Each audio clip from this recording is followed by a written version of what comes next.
Bonjour Christophe. Bonjour Damien. On va parler d'espace ensemble. C'est une page qui va se tourner aujourd'hui. C'est le tout dernier lancement de la fusée Ariane 5. Oui, repoussé une fois pour problème technique mi-juin, puis une nouvelle fois hier en raison d'une météo qui n'était pas avantageuse. Cette fois, ça devrait donc être la bonne.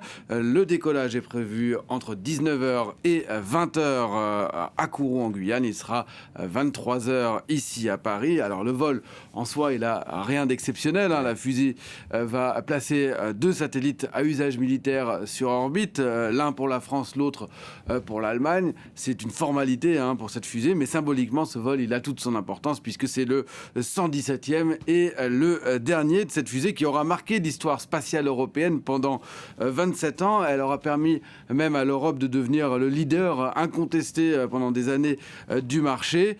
Tout ça n'avait pourtant pas très bien commencé puisque en 1996, lors du tout premier vol, la fusée s'était spectaculairement abîmée. Elle avait explosé après 37 secondes seulement de vol. Même chose lors d'un vol d'une version améliorée quelques années plus tard. Mais à part ça, c'est un quasi sans faute. 111 vols réussis pendant toutes ces années. Et donc cette réputation qu'avait Ariane 5 d'une fiabilité exceptionnelle. Et donc face à une concurrence américaine et russe assez peu performante, justement parce que peu fiable, Ariane 5 s'est affirmé comme le lanceur iconique du début du XXe siècle, s'arrogeant plus de la moitié des satellites géostationnaires. Les Américains lui ont même confié, ça c'était tout un symbole, en 2021, la mise sur orbite du satellite James Webb. Mais alors pourquoi ne pas continuer ?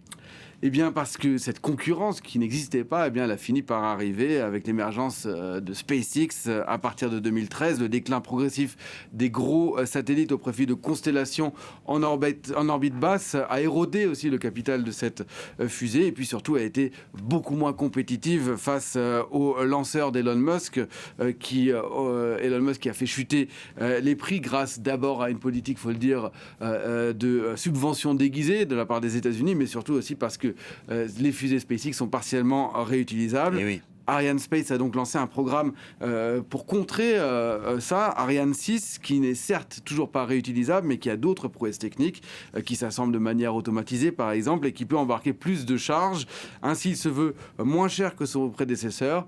Le problème, et ça c'est le gros problème, le programme a pris 3 ans de retard et le premier vol d'Ariane 6 n'est pas attendu avant ou plutôt la fin de cette année et probablement plutôt le début de l'année prochaine. Donc plus d'Ariane 5, pas encore d'Ariane 6. Qu'est-ce qui va se passer en attendant ?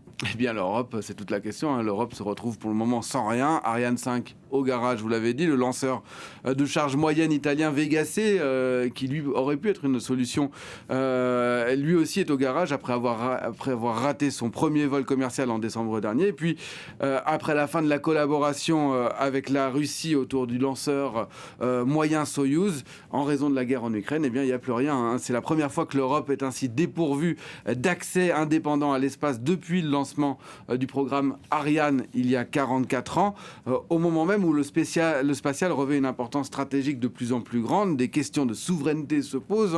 Faut-il confier le lancement, par exemple, des satellites militaires ou encore des satellites Galileo, c'est le GPS européen, qui sont prévus pour le moment par Ariane 6. Est-ce qu'il faut les confier à SpaceX ou pas ? Et puis, pendant que l'Europe rame, le groupe d'Elon Musk, lui, continue à asseoir sa domination avec un lancement toutes les semaines. Arianespace, en tout cas, veut prendre son temps, s'assurer que le premier lancement d'Ariane 6 sera un succès afin de continuer cette réputation de fiabilité. Le carnet de commandes, lui, il est plein, autour de 30 vols déjà commandés, dont 18 pour l'américain Amazon et sa constellation Kuiper d'ici 2026. Et pour l'instant, il n'y a pas eu d'annulation. C'est d'autant plus important de ne pas perdre sa réputation que l'espace, il a de l'avenir. Oui, parce qu'aujourd'hui, l'économie spatiale représente 340 milliards d'euros selon l'Agence européenne de l'espace. Dans 20 ans, en tout cas en 2040, ce sera autour de 1000 selon la même agence, et 1000 milliards. Et pour cela, il y a de la place aussi pour des startups qui commencent à émerger et qui sont de plus en plus nombreuses à se lancer dans le domaine notamment des micro-lanceurs. On en a en Europe. Écoutez, l'un des acteurs de ce nouveau secteur, un sous-traitant d'un micro-lanceur français qui a la particularité de fabriquer des moteurs avec des imprimantes 3D, là on est dans l'avenir, et que nous avions rencontré avec Yuka Royer et Lankri Cho Chang au Salon du Bourget il y a quelques jours. L'Europe soutient les micro-lanceurs, puisque c'est quand même une révolution dans la mise en orbite de satellites. On va pouvoir mettre rapidement beaucoup de satellites en orbite, et ça c'est important. Ça va permettre de réduire les coûts aussi, et c'est vrai que c'est une révolution, et beaucoup d'entreprises vont vers ce mise en orbite-là. L'Europe est au cœur de ce marché.